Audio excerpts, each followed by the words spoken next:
I have had two possible Bigfoot-related incidents. The first incident occurred in approximately August of either 1997 or 1998. I can't recall offhand the exact year any longer. This happened on private land near Campbellsburg. The terrain of this private land is moderate hardwood forest, heavy leaf litter, and only mildly rugged. There are several caves, all of them quite extensive as privately held cave systems go. There is also a valley with a small creek and a disused cabin. We had two separate incidents. On the first night, we camped at the top of the valley, so we could look down on the cabin and creek, mainly because it was a very pretty overlook and we could see the stars. After dinner and a couple of beers, no one was intoxicated by any means. One by one, we headed off to use the restroom downwind and far away from camp. On one side of camp was the valley, and on the other side was a very steep incline leading down to a privately owned field that no one could trespass without risking at least arrest, if not worse. As I started out into the forest to relieve myself, I heard the distinct sounds of someone walking purposefully up this steep incline. The footfalls were heavy enough to be heard, distinctly apart from the shuffling of leaf litter. I squatted down, thinking it was the adjacent property owner, coming over to complain about noise or trying to chase us off, even though we had full permission to use this property. The footfalls stopped at the top of the incline, and then, whoever this was, took off running full bore into the deeper parts of the forest. The footfalls were very distinctly bipedal and not the rapid sound of deer footfalls. I didn't know who this may be, so I called out to them. The running continued and no response was given. After I did my business, I went back to camp and the other persons agreed. They heard the footfalls and thought it was me. None of us saw anything at that time. About 2 hours later, we heard a very loud scream, starting at a low pitch and rapidly increasing to a piercing screech. We heard this only once and it caused the forest sounds to stop. About 2 to 3 minutes later, the normal forest sound started again. We then decided to turn in for the night. We had been creeped out enough. We slept in a van on our trip, so we climbed into the van and fell asleep. About 2 or 3 a.m., one of the other persons on the trip yelled out and woke us all up.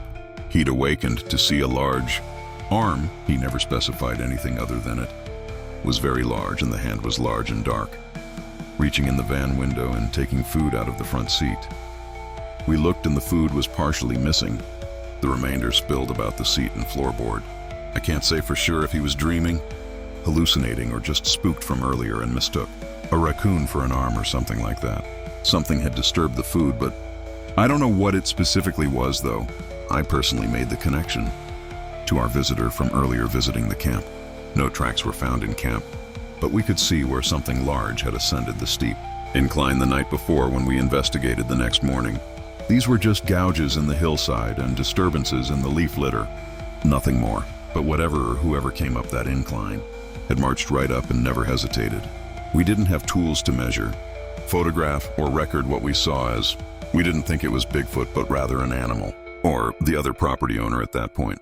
We camped in the valley for the remainder of the trip without incident. We returned about a year later. We decided that we'd camp in the valley for the trip.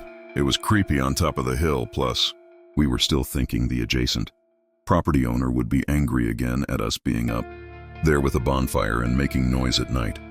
We had 3 uneventful nights in the valley. The 4th night was different other than the noise of the stream. The normal night sounds were generally absent, except for the occasional owl calls or other sporadic noises. It was quite eerie that night. We went to bed around 1 a.m. this time. We were camping in tents and not in the van. About 1 hour later, we heard the familiar footfalls, this time descending the valley wall on the opposite side of the creek. There were 2 or 3 footfalls, a sliding sound, then 20 to 30 seconds of silence. This process repeated until, we assumed, the person reached the edge of the creek opposite us. After what seemed like an eternity, the person crossed the creek very slowly. We could hear gentle splashes with each step. Once in our camp, we could hear shuffling sounds. Our fire had gone out, so we could not see anything through the tent walls. None of us really cared to confront whoever or whatever was visiting. After about 30 minutes of shuffling, our cooler was forcefully knocked to the ground. Silence followed and we all fell back asleep. I awoke sometime later to the sound of someone approaching the tent. As I looked up through the rainfly, a head appeared and looked down at me. As we were under the tree canopy, the lighting was very poor. I could see that the head was very large. There was coarse hair on top and sticking out to the sides in places. but the face was in shadow. At that point I gasped and the head quickly moved out of view. I could hear it cross the creek and head up the hill, and it was gone. I mentioned this to the guys the next morning, and none of them noticed it return for the second visit but me. We had no further disturbance.